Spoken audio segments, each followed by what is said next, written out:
All glories to Srila Prabhupada. Hare Krishna, dear devotees, please accept my humble obeisances. All glories to Srila Prabhupada.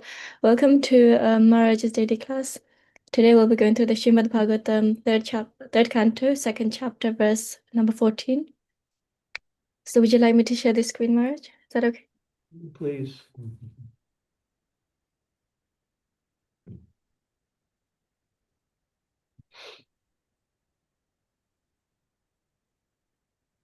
Krishna Katha, Krishna Kirtan, Krishna Seva, Krishna Puja,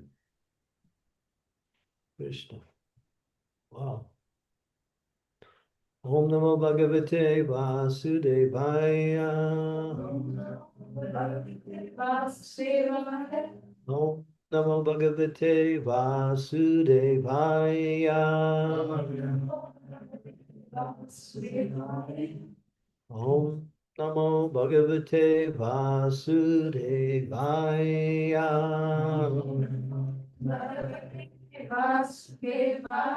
Shanduraga Putahasarasa Lilavaloka Patilabdyamanaha Rajastriyo Digbir Anuvavritam Dio Vavastu Kilakrita Sesaha.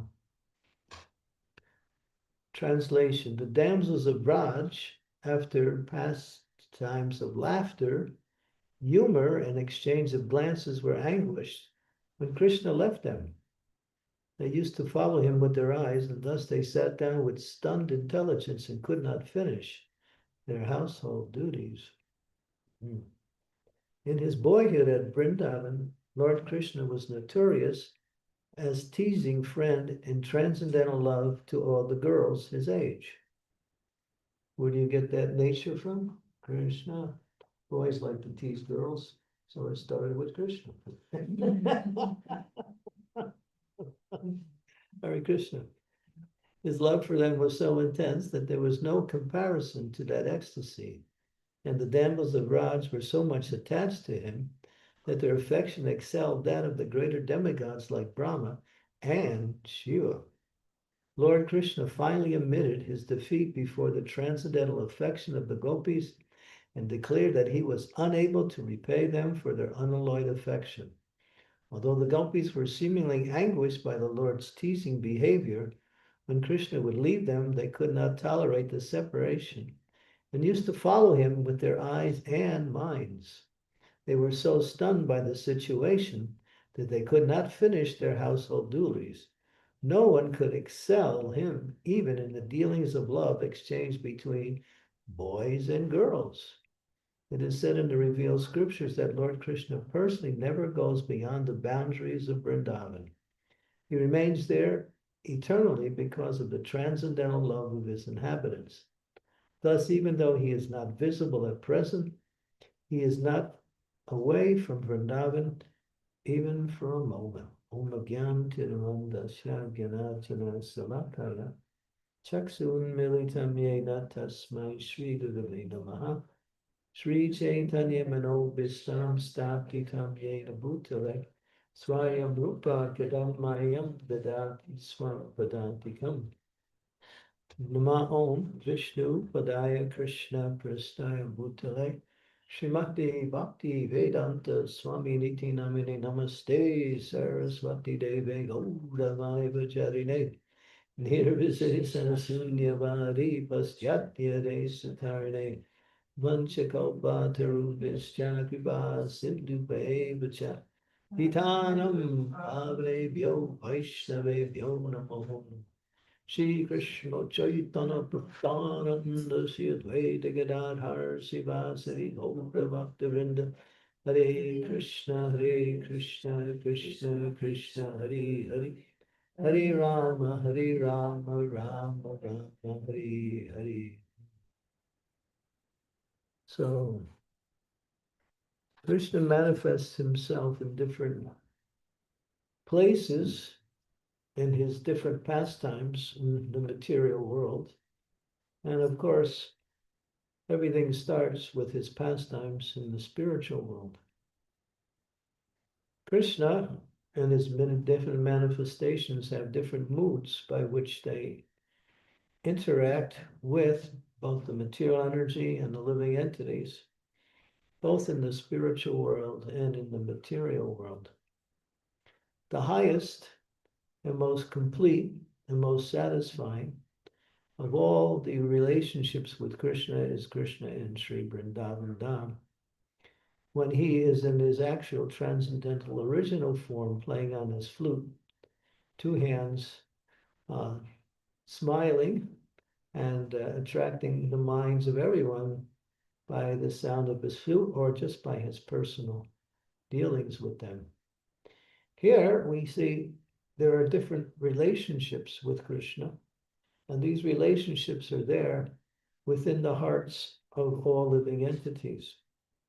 Sri Chaitanya Mahaprabhu, who is Krishna himself, came to teach in the form of the devotee of himself, the highest form of worship of Krishna, Krishna in Vrindavan, within the category of what we say Madhurya Ras, or loving affection between boys and girls. In the material world, this kind of activity is considered to be condemned. It is considered to be a debauch, where in the spiritual world it is the highest. Why? Because this is called Parakya Ras. There are two aspects to Madhurya Ras, Swakya and Parakya. Swakya means marriage, and Parakya means lawless love. The gopis appear, but they're not. They appear to be married to some boy or some cowherd boy in Vrindavan.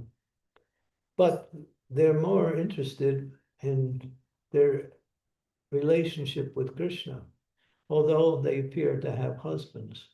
So they leave their husbands, they leave their children, they leave all of their responsibilities to come and see Krishna in the forest and interact with him in different ways in loving transcendental service.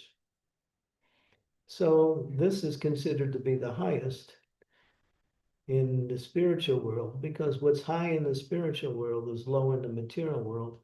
What's high in the material world is low in the spiritual world. Just like this particular relationship here.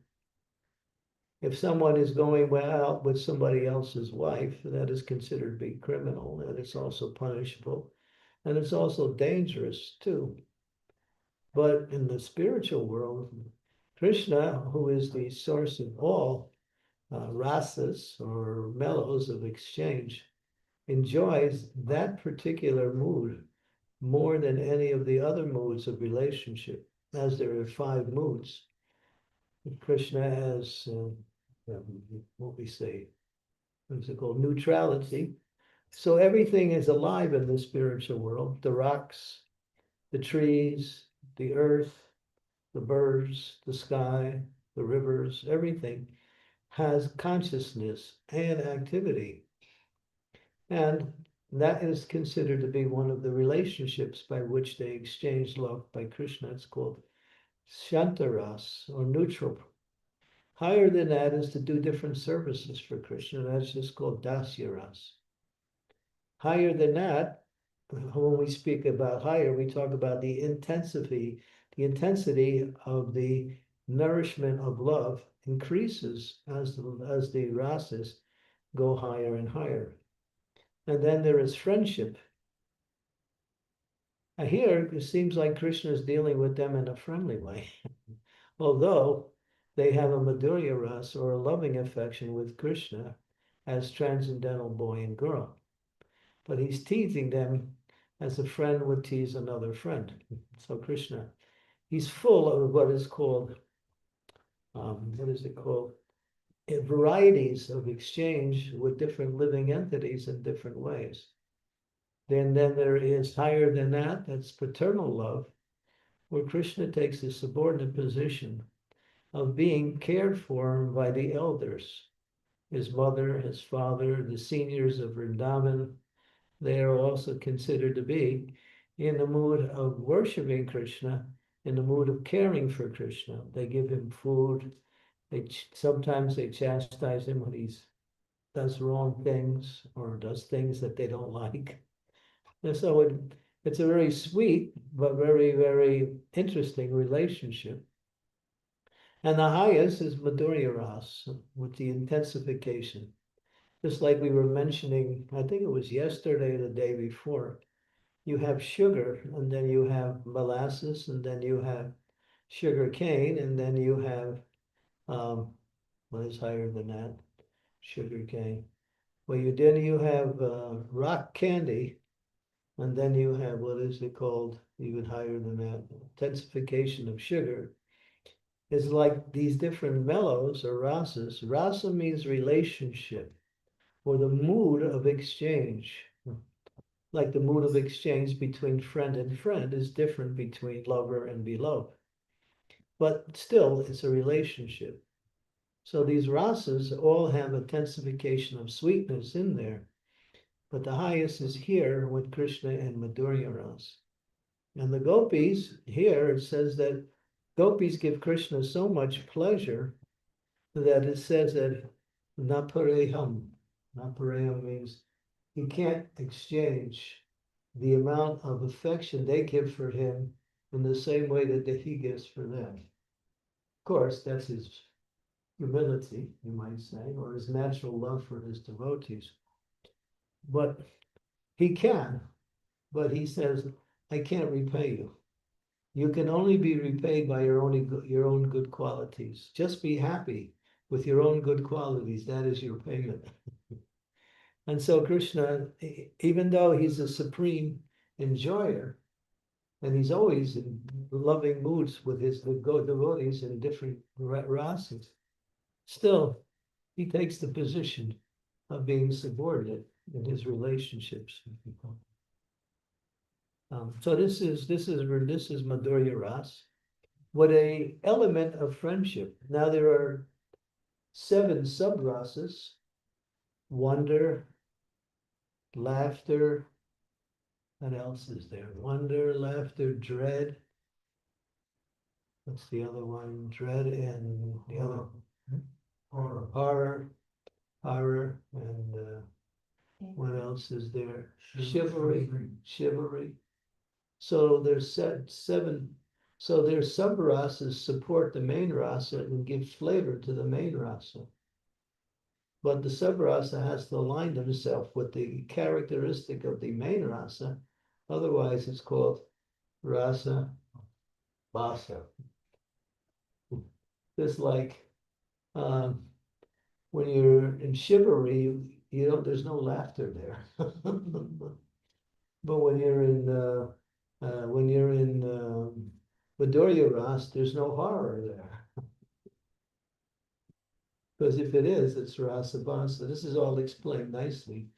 Rupa Goswami gives the whole science of bhakti and nectar of devotion. We should read and study and understand nectar devotion, because when you do, you know the whole science of how relationships are actually understood in that mood of loving exchange, in the intricacies of relationships and the variety of how that relationship plays itself out. So this is all sweet. Now, the material world is simply a perverted reflection of the spiritual world.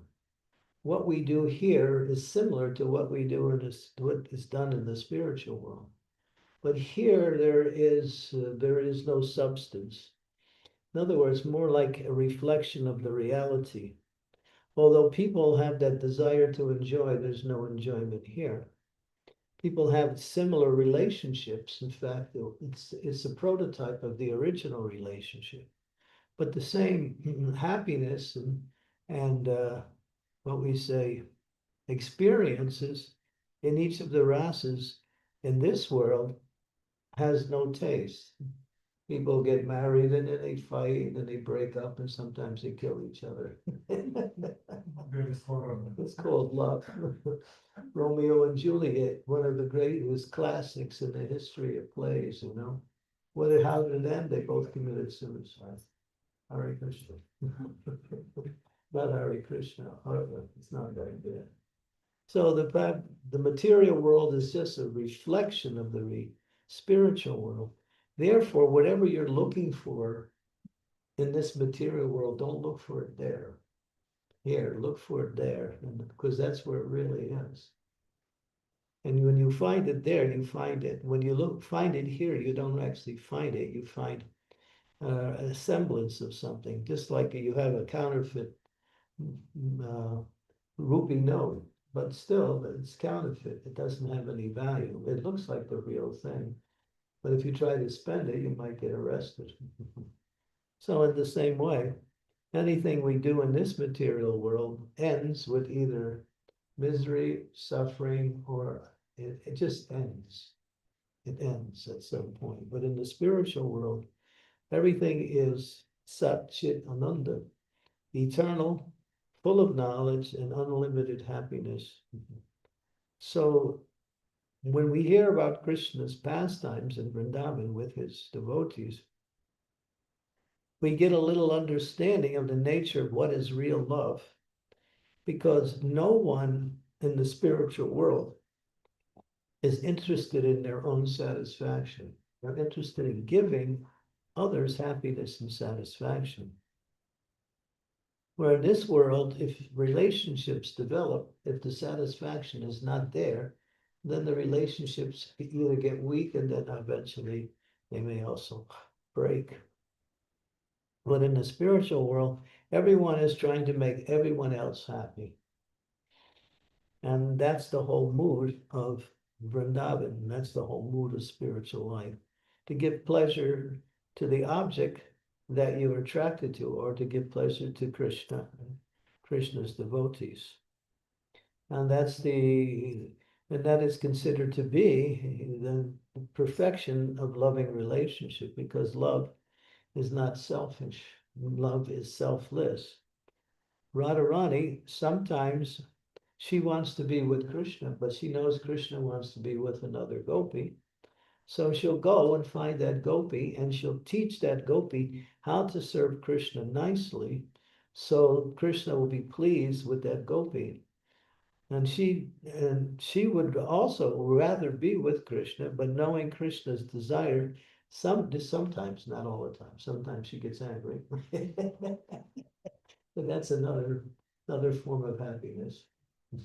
Can you imagine anger as a form of happiness? Yes. In the spiritual world? Not in the material world. Anger destroys everything, the person who has it and the person who's directed towards. But in the spiritual world, when Radharani gets angry with Krishna, Krishna loves it, but he appears not to love it. And so so we cannot understand. We can just try to explain a little bit according to what the Shastras and the Acharyas say about loving relationships in the spiritual world. But the difference between the loving relationship in the material world and spiritual is the difference between um, gold and metal or iron. Both are metals. One is very valuable and rare. The other one is very base and very much available. So people mix up, just like there are people who try to imitate Krishna's pastimes in this material world. But they just wound up becoming what we call the word sahajas. Sahaja means one who takes something that is valuable and doesn't know how to use it and uses it in the wrong way. Mm-hmm. Just like if somebody gives you a a beautiful diamond and you use the diamond to scrub a pot, that would be, horrible. Beautiful, valuable diamond, but because it's hard, diamonds are very hard. It's a good pot scrubber also. So that's the material world. We're trying to scrub our pots with things that are not made for pot scrubbing. So the point in here is the spirit. Therefore, Krishna displays his pastimes in the spiritual world for the pleasure not only of his devotees and for himself, but for all living entities, so they can understand what is real happiness and also try to achieve that by his mercy. So Krishna is very merciful. Yeah. Many times in these pastimes just charm the heart and attract us to Krishna more and more. When you see how wonderful Krishna is when he deals with his devotees in different ways, and even with the non-devotees, just like he has a relationship with all living entities on the same level. Samoham sarvabhuteshu name dveshasya priya. I envy no one. I'm not partial to anyone, nor do am. What's the third one? I envy no one. I'm not partial. More, I'm equal. I'm equal to everyone. I envy no one. I'm not partial to anyone. But anyone who serves me in devotion, I am a friend, and he is a friend to me. So it appears that he is equal, and he is. But those who, just like we use the example of a parent who has so many different children in the family. The parents' love for the children is equal and natural because it's their children. But some of the children respond to the parent by being obedient and spend time with the parent. And in other words, try to please their parents. Others don't care about their parents and just take from them. So the parent still loves all of the children equally, but he reciprocates according to how that the bad child, he may cut him off or may give him some punishment or do something. But the good child gets his love, his affection, his opulences, and everything like that. So, just like in Krishna in the same way, he's equal to everyone. Now, the demons, they're against Krishna, but Krishna still loves the demons. So, how does he show his love for the demon? He kills them. And because he kills them, they get purified from their demoniac nature, and they also get elevated to a higher status of liberation also because of being killed by Krishna directly. So here, it says here, it's really interesting how Krishna uh, deals with his devotees. He appears to be there, but sometimes he disappears. It says here, um, after teasing them and having an exchange with them, he took off. And he was gone.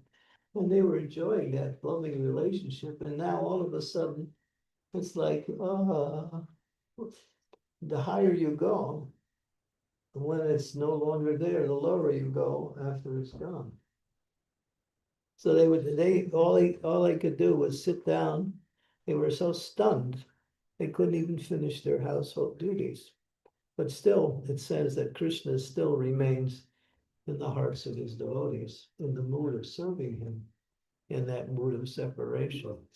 So the mood of separation that is being explained here is the mood of Chaitanya Mahaprabhu's teaching that we're not trying to, we are, but at the same time, we're not trying to be with Krishna. We're trying to serve Krishna in such a way that Krishna is pleased by our service. And by that pleasing him and by our service, we feel the satisfaction of that pleasing. But then again, Krishna sometimes he comes and he'll be with the devotee, and then he'll be gone in the next minute. He does that just to increase our enthusiasm in our devotion for him. He's not, and he's always there in his mood of Vrindavan. So that's Krishna.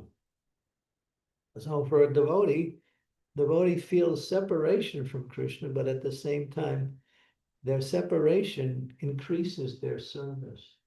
In the material world, if you have a relationship with someone and there's a loving relationship there and that person is gone, the love stays for some time. But if the meeting doesn't come after some time, then that love starts to wear off.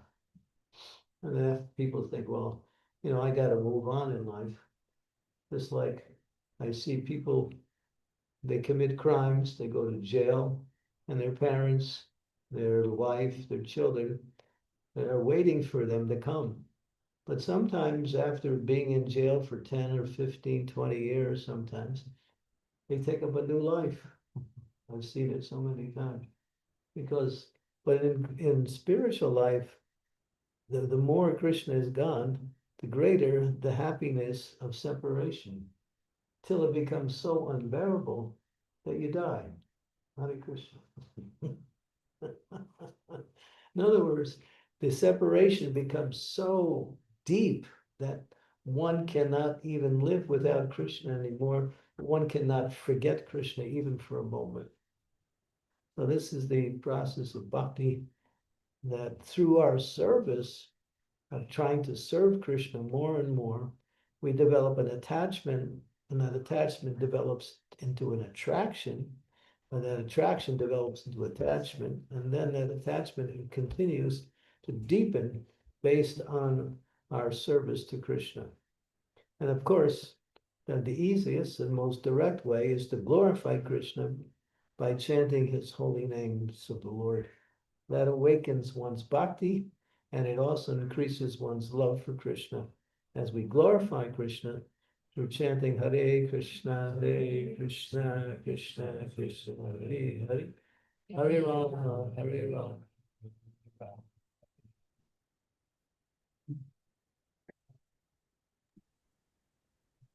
Hare Krishna. Thank you, Maharaj, for such a wonderful class. Maharaj, I have a request. Would you be able to turn the camera a bit down so we can see you properly? Is that okay? It's not me, it just looks like me. Thank you. Dear devotees, if you have any questions, please raise your hands. If you're not able to ask, then you can type your questions on the chat box and I'll read it out for you.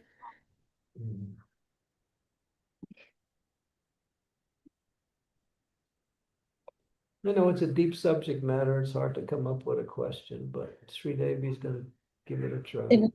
Shri Mataji. Thank you, Sujana. Please accept my humble obeisances, Guru Maharaj. All glories to Srila Prabhupada. On the point that you mentioned just now, of the highest form of glorification of Krishna is chanting his holy names, especially Harinam Sankirtan. One of my services, which I think is one of my services, is to try to persuade people who are just standing around to jump in and join in the dancing when we are doing either Guru Puja or deity greetings or like that in the temple.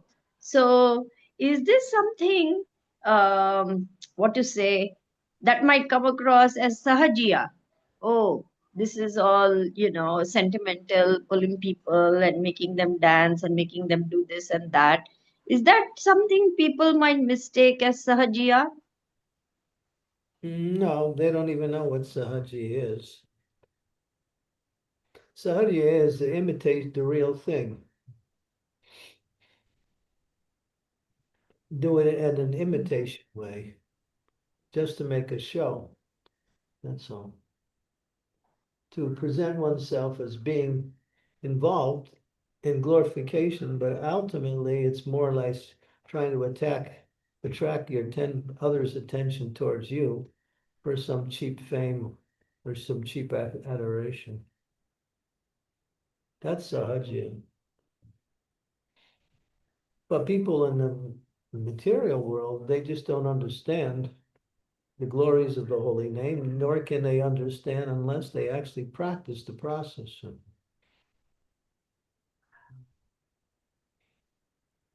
And it remains for those who are absorbed in chanting and serving and chanting, before you can actually taste the happiness of chanting in a regular way, you have to be engaged in service to the Lord regularly. You can get some happiness every once in a while just by chanting, and you may also even get some ecstasy, but it doesn't maintain, it doesn't continue. It becomes continuous through your connection with Krishna, through following the instructions of the spiritual master and engaging in, unalloyed devotional service. Unalloyed devotional service means following the instructions as given and working to serve the Lord in the mood of trying to please the Lord.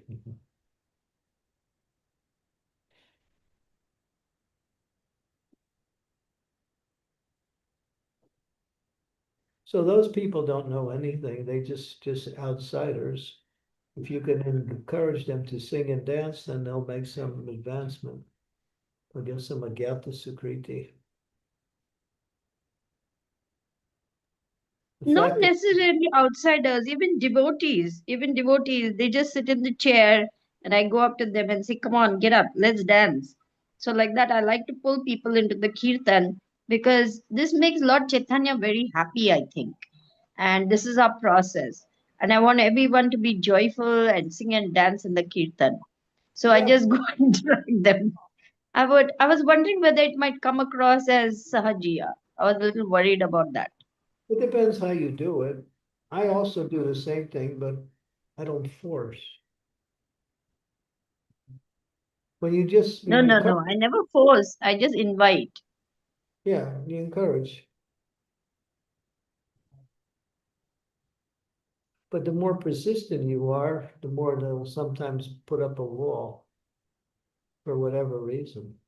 But Prabhupada used to say, and he said it often, if you don't feel like dancing, dance, and then you'll feel like dancing. That's how Krishna consciousness works. This is very good instruction for devotees. They think, I'll dance when I feel like. It may never happen. Just get up and dance, and then you'll feel like it. It works. It's a fact. Yeah. True. It works on No.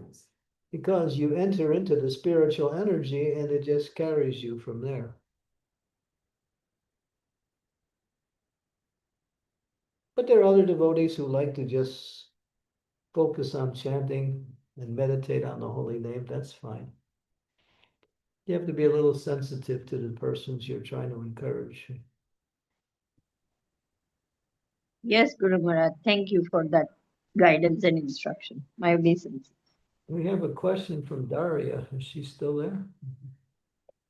Yeah, She disappeared, huh? oh, she's still here, but maybe she got occupied with something. Maybe we'll go to Bhagwan Chaitanya Prabhu first and then. Okay, we'll go to Bhagavan Chaitanya. Hare Krishna Guru Maharaj, please accept my humble obeisances. All glories to you, all glories to Srila Prabhupada, all glories to Vaishnavas everywhere. Guru Maharaj, thank you for a wonderful class where you described all the mellows. It's wonderful. One of the things that struck me when you were doing that is how even non-devotees, they don't seem to realize it, but really what they are seeking out is each other's company um, in association. That is what I find from my experience. The principle of life is relationships. If you have nice relationships, you're happy. If you don't have, you're struggling, you want to develop. Everything's based on relationship. But the ultimate and principle of relationship starts with Krishna. When you develop your relationship with Krishna, then it expands itself out to others more in a natural way. In other words, you try to think how to serve and do good to others as you're also developing your relationship with Krishna. You see everyone in connection to Krishna, and therefore you don't make a distinction, at least to some degree. So life means relationships. Without relationship, life is, I mean, people kill themselves because Yes. Yes. yeah, because they don't know how to develop in a relationship, or if they had some relationships that went bad, and so life is terrible. But Yeah. therefore, start with Krishna, and then because that's natural, that's internal, that's the nature of the soul, then that'll expand out to others more naturally. You can do it simultaneously, of course, but it should be done with Krishna because Krishna is the source of all happiness. And relationships have to bring happiness, otherwise, the relationship will cause one to be unhappy. So, Wonderful, Maharaj, because you can see from outside, you can see, and that's what I noticed from my previous life and from my um, uh, friends who are not devotees. So, yeah, thank you, Maharaj. Yeah, when it's free from personal motivation, then the relationship is actually very satisfying. And also it increases in quality. Hmm. But to seek out relationships to fulfill our own desires in those relationships. We may do something for a while, but after some time, unless we change and develop the concern of the object that you're trying to develop the relationship with, relationship won't go beyond a certain part, and it may also start to deteriorate. It's about making other people happy. That's the whole principle of life. Haribol. That's why Prabhupada said our movement is called Paropaka. Paropaka means to do good to others. That is the label of our movement. We're trying to do good to others by giving them what they really need. Krishna. Amazing, Maharaj. Thank you so much. Yeah, that's bhakti. Bhakti, yes. Yeah, yes. Did you have more to say on that? I was wondering. Yeah, I kind of did, but I want to not dominate. It's like sometimes I tend to do that or take up too much of your time.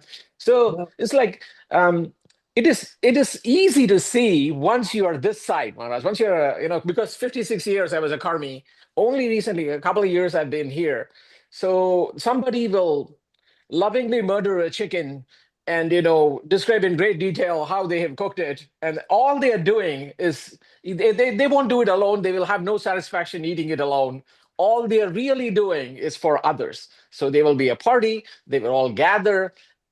Everything they're doing is for this relationship. They'll spend a month planning it. They will get together, and then they will share various things of their life, of their possessions. They will show it. Literally all they're doing is seeking out the jiva and the relationship. well, if they're trying to find happiness at the expense of someone else's suffering, Hmm. you won't be happy. So Right, right. but even but though even you may not be aware of it, but it won't yes. work that thing. Mhm. Hmm. But even if it's not like the suffering of the food or anything, even if they are cooking tofu, all they are really doing is like they'll show off with great pride, and they will share it. They'll accept compliments. They are doing the loving exchange is what they are trying to do. We are social beings. Mhm. Yes. The most miserable form, just like in jail.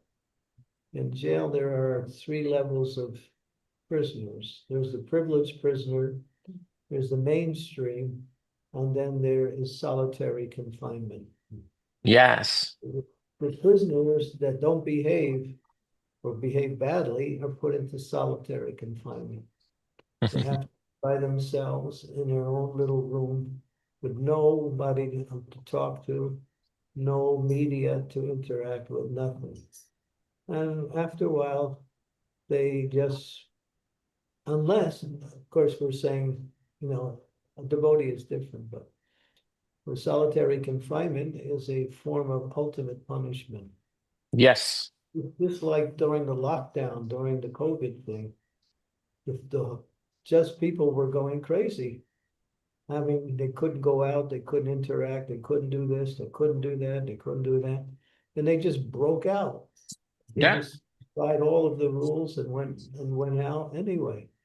It's the greatest form of suffering is to be limited in your expression with others Yes.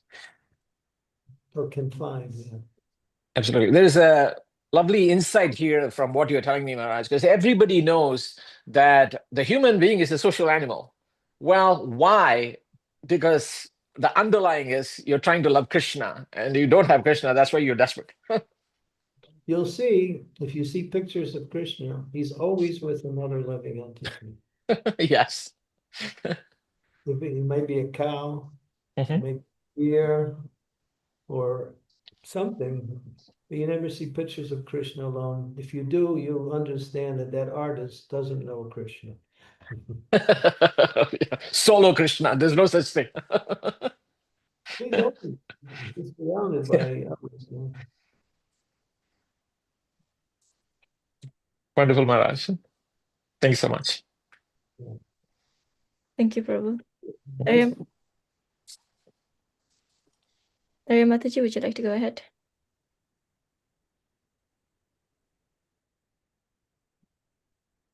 Sorry, thank you so much. Please accept my humble obeisances. All glories to Srila Prabhupada and Maharaj. So regarding the relationships that we build, for example, in this lifetime or in previous lifetime, do we still keep them in the spiritual world, or is it that, because yesterday you also mentioned that Gadadhara was Radharani herself, and then she became a disciple of her father. Is it that the relationships that we have in the spiritual world, we like meet that persons, or how? Not necessarily, no. But for example, sorry. No, every life you change mothers, you change fathers, you change situations, you interact with different living entities, life after life. It doesn't mean that those relationships were in the spiritual world too either. Material world, you just, you go from one relationship to another. But relationships with devotees and, for example, spiritual master, Well, those are eternal, as long as you stay in the process of Krishna consciousness. Yeah, Prabhupada would say that, I'll be waiting for you in the spiritual world, and I'll greet all of you as you come back. So Prabhupada won't be looking like Prabhupada in the spiritual world, that's for sure. He'll be looking like some cowherd boy or some gopi or something, one of Krishna's personal friends. But the thing is, in the spiritual world, there is no question of ignorance. Everything is full of knowledge. So entering into the spiritual family, that family also develops more, it can continue life. And wherever, even in this world, if you've had relationships with devotees in previous life, you may still come back in the next life and pick up those relationships again in different situations, different bodies. That's possible. And for example, with the spiritual master, do we only have one forever, or? Yeah, you only have one spiritual master, but then again, the spiritual master may appear in different forms just to bring you back to him if you don't make it in that one life. But if you try to figure this out, you'll go crazy. Better just to become Krishna conscious, and then you'll know everything. Thank you so much. Don't go looking around and see who you were with last life just because they have some similarities. I've seen that. People imagine we're soulmates, but there are things as soulmates, but it doesn't necessarily mean you use the same forms of understanding to, in other words, well, we're very much alike and we're attracted to each other. Does that mean we've been there in other lives? Not necessarily. Could be, but it may not be. And you'll never know until you're liberated.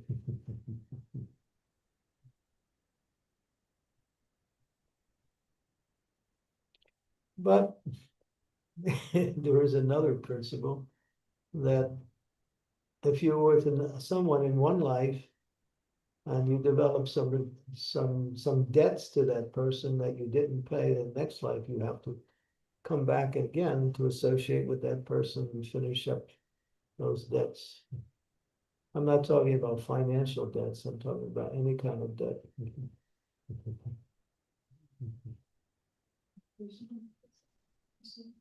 Huh? Not possible to finish in this life somehow.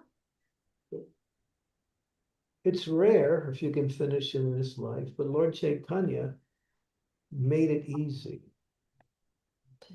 Generally, it took 2 to 3 lifetimes for someone to become perfect in spiritual life. At least 2, maybe 3. But Lord Chaitanya has accelerated the process through Harinam Sankirtan.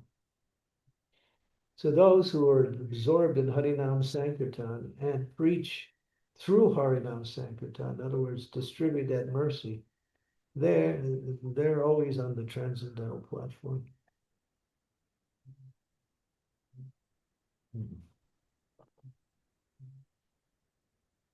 Thank you, Mataji.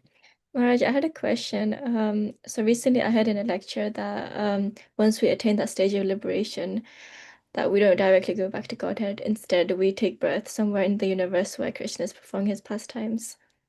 So is that... I didn't hear this before, so I was just a bit confused. If that means there was some, that's a form of liberation. But it hasn't reached perfection in love of God, it's liberation. 5 kinds of liberation. One is to associate with Krishna in the next life on the same planet where Krishna is having his pastimes. That's called Loka. What is that?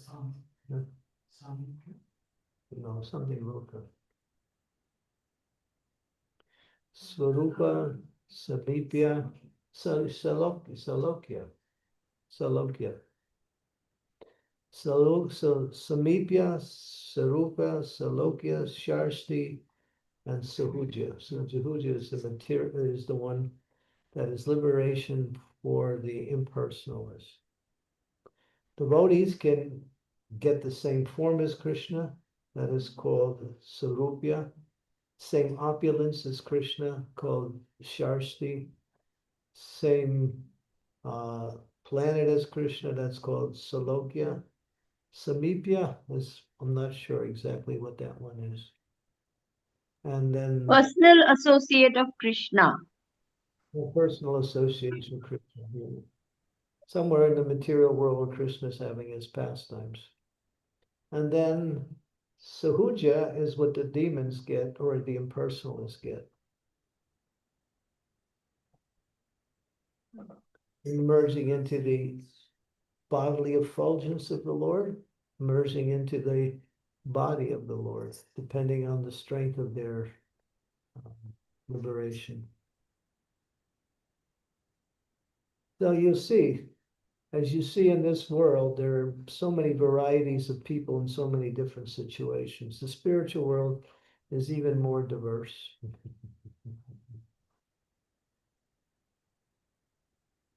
The diversity, variety is the principle of existence.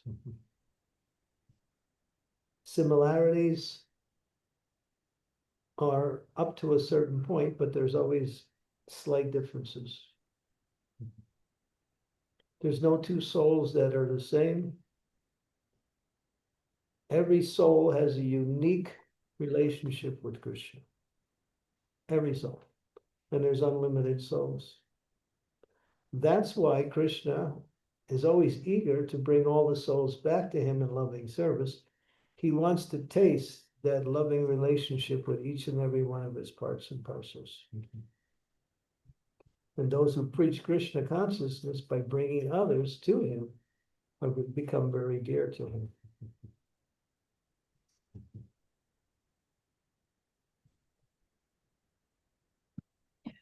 Everyone's dear to Krishna, but there's those who are very dear. Mm. So try to help others become Krishna conscious, and then you can become recognized by Krishna. If you're recognized by Krishna, then taktva deham purna janmani naitim mameti sorjana. You're guaranteed, almost guaranteed, unless you mess it up later, that you'll go back to Godhead.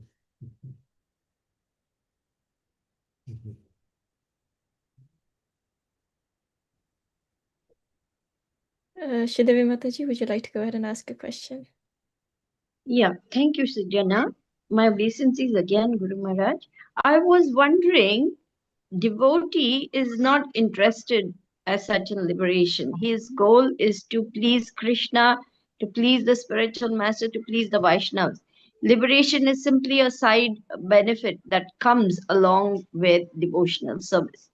And is this something that happens as we progress, even here on the path of bhakti, that we will develop a very close relationship or become a personal associate of Krishna? We will develop bodily features like Krishna, or we will have same opulence. Is this something that happens to a devotee even while here in the material world on the path of bhakti? Yeah. But Lord Chaitanya, he gives the formula. Nadanam na janam na sundaram kavitam bhajagadisha kamare. He's not interested in any kind of liberation. He just wants to serve the Lord life after life in whatever situation the Lord puts him in. That's what he teaches. So the whole idea is just to think about it, just to try to perfect your service and devotion to Krishna. And as you perfect it, certain qualities manifest in your character, in your personality, in your activities. You develop spiritual qualities, spiritual character, spiritual activities. We're not looking for liberation.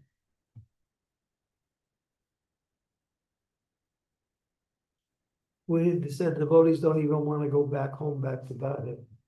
They just want to serve the Lord in any situation the Lord wants them to serve. But it says those who want to go back to Godhead, that is good.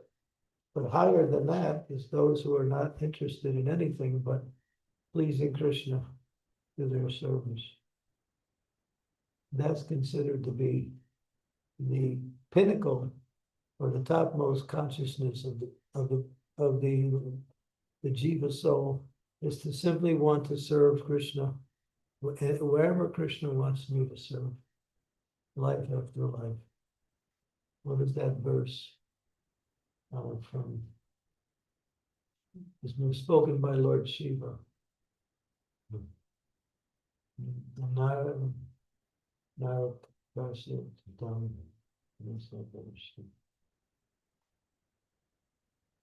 Tuliya Darshanam is the last lines. That devotees, when Chitraketu was cursed by Parvati, Shiva quoted this verse. Nara, what is this? Nara? I can't remember the verse. It's really complicated. Sanskrit. He's glorifying the Vaishnavas, that for them, there's no question of heaven and hell. They're happy wherever they're serving the Lord,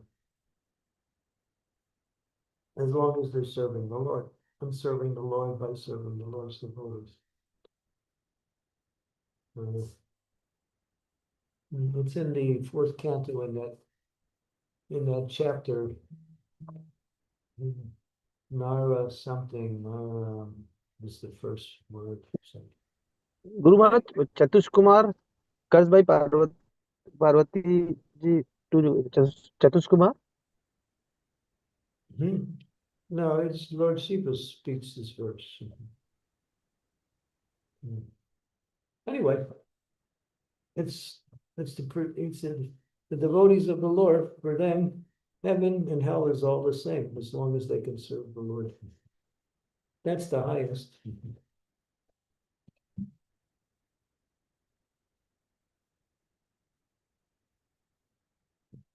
I can't remember the verse. It's really nice. It's a really, it's a famous verse too. And I just slipped my mind.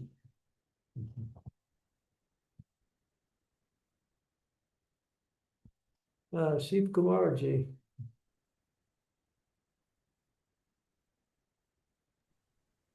Shiv Kumar Prabhu, would you like to unmute? Hare Krishna Maharaj, Standard Pranams Maharaj. Please accept my humble obeisances at your lotus feet. All glories to Srila Prabhupada. Maharaj, is this the verse that you are looking for, Maharaj? 6, 17, 28, Maharaj. Narayana para sarve na kutascha.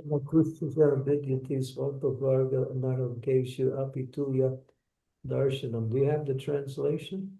Yes, Maharaj. 1 second. That's it.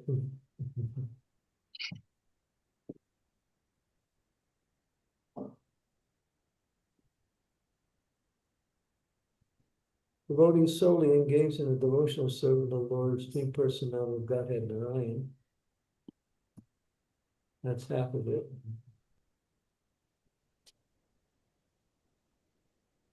And the rest is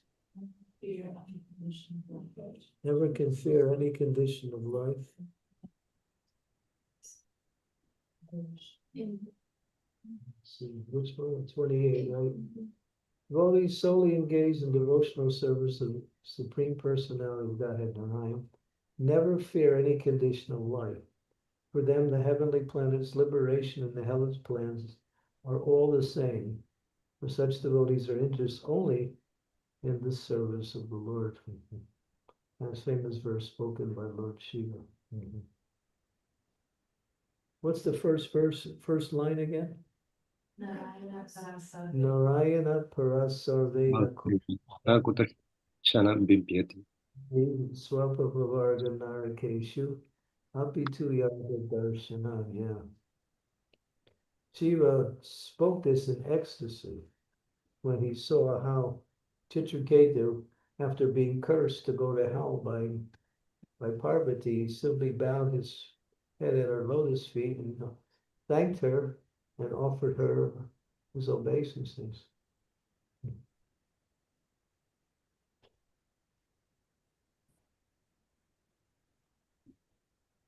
Maharaj, one question Maharaj I had, follow up to Sridevi Mataji's question, Maharaj.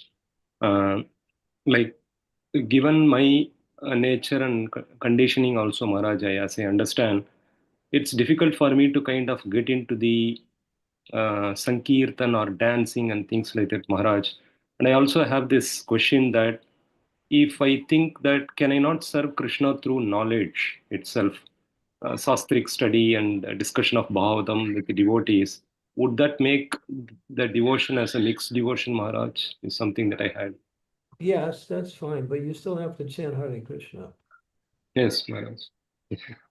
And even if you can't dance, there's also, it talks about that in one particular bhajan.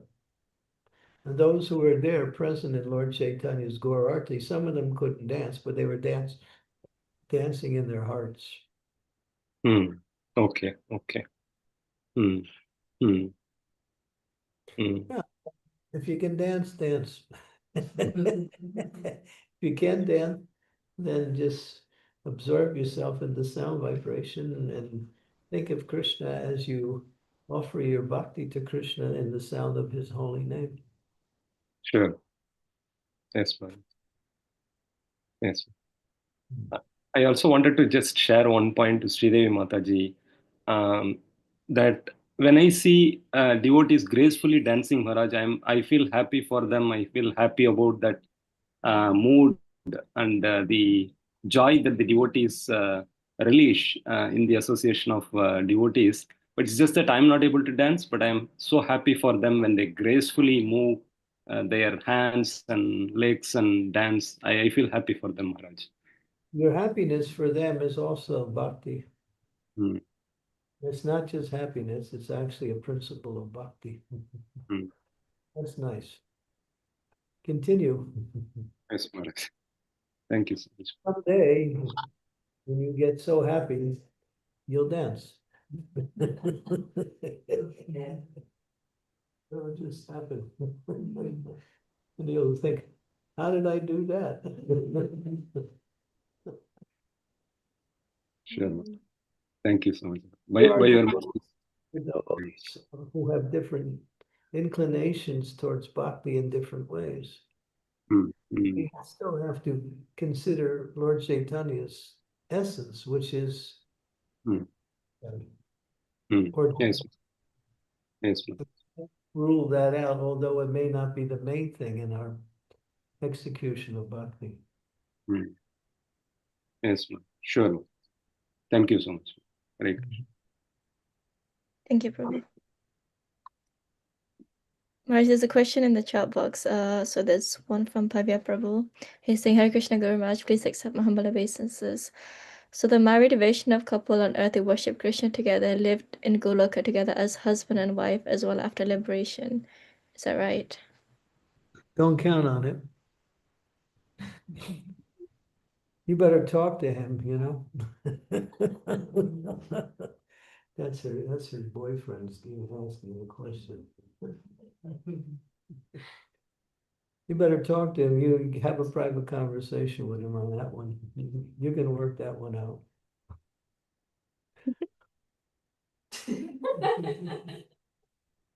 Tell him not to dream too much. Just keep your feet on the earth planet and just execute your devotional service.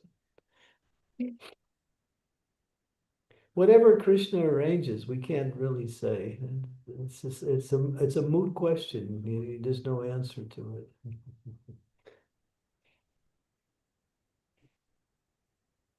Yes, Maharaj. Okay, so there's another question. Novels, you know. I love you. We're going to be together wherever we are, life after life. In hell and heaven, we're together.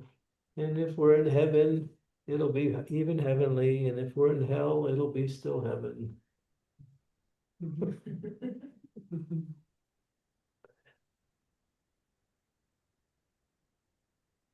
Yes, Maharaj. If we're in London, it'll be even worse than hell. But anyway.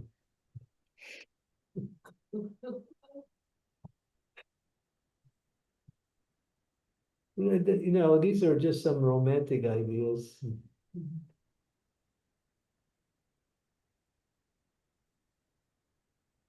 Well, whether it happens or not, there's no way we can project on that. It's just.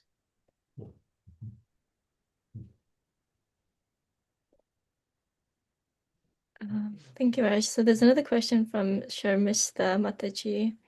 She's asking, Hare Krishna, my humble obeisances, Guru Maharaj. As mentioned by you, Krishna has a unique relationship with each person. So is it the same also with the spiritual master? Does Guru Maharaj have a unique relationship with his initiated disciple, and will the relationship with the master be one of father-child or also as a relationship or as a friend or master-servant relationship? Yeah. The relationship between guru and disciple is master the servant, but the mood may be different according to the personality, and that's the spiritual master will deal with that person accordingly.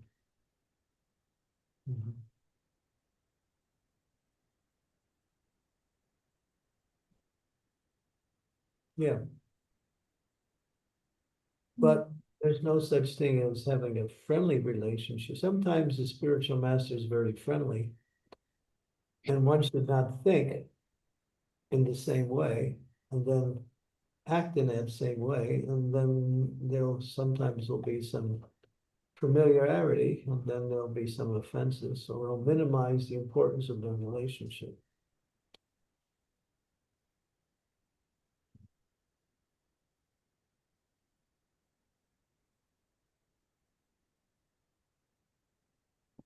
Swaraj. I also had a question regarding one of the previous verses that we went through. Is it okay if I ask? I don't think there's any more questions. You have to speak a little slower and a little louder. Okay. I had a question from one of the previous verses. So it was saying in the purport that Brajavasis, they do not know Krishna as Paramatma or Bhagavan. So is it that after liberation, we also do not think of Krishna as Paramatma or as Bhagavan?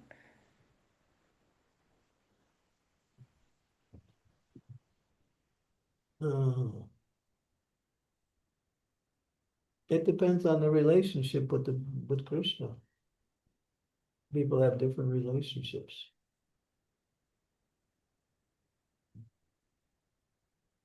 He remains the object of devotion and the supreme authority in everything we do. So whether it's Bhagavan, Paramatma, they're both, one is more personal than the other. We're not interested in Paramatma, we're interested in Bhagavan relationship. Paramatma's there, but still, our relationship with Krishna is as a person to person. Just like we have person-to-person relationships in this world, same thing with Krishna.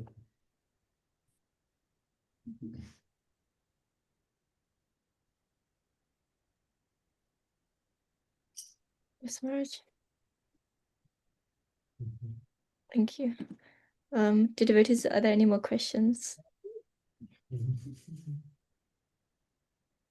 Do we have any more questions? I don't think we do, Maharaj. Should we end with some chanting here? Is that okay? No, we're gonna stop here because we have things to do. But anyway, thank you very much. And hope to see you all tomorrow and continue with this discussion. This particular chapter goes into Krishna very deeply, his relationships with his devotee. This is a very special section of the Bhagavatam. It's all about Krishna. It's almost like the 10th canto, practically the same. But these are chosen verses just to highlight what's coming up later in the 10th canto. Very important. So thank you all for being here. And chant the holy name. Serve the Vaishnavas. And take prasad. Thank you, Guru Maharaj. Thank you for such a wonderful class. Thank you, Sajina Mataji. Thank you, devotees, for attending the class. Thank you, Guru Maharaj. Hare Krishna, Thank you Guru so much, Guru Maharaj. Maharaj. Hare Krishna. Hare Krishna, Guru Maharaj. Thank you. Thank you so Hare much, Krishna, Guru Guru Maharaj. Maharaj. Hare Krishna. Thank you, Thank you, everyone. Guru.